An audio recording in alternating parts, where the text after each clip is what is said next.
Sasagot po tayo ng katanungan at ang katanungan, ang Diyos ba ang tumutukso sa tao? Yun ang ating sasagutin. Ang Diyos ba ang tumutukso sa tao? Hindi po. Hindi po ang Diyos ang tumutukso sa tao.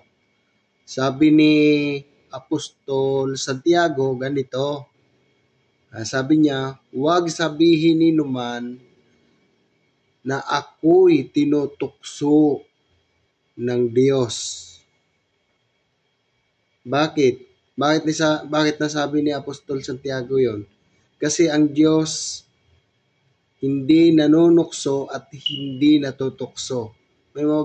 May mababasa tayo sa Santiago 1 verse 13 at ganito yung nakasulat.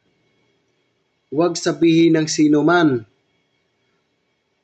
pagka siya'y tinutukso, ako'y tinutukso ng Diyos, sapagkat ang Diyos ay hindi matutukso sa masamang bagay at hindi rin naman siya nanunukso sa kanino man. Hindi siya nanunukso sa kanino man. Yung tanong mo, ang Diyos ba ang tumutukso sa tao? Ang sagot, hindi po. At yan ang sabi ni Apostol Santiago. Hanggang dito na lang. Ingat. Salamat.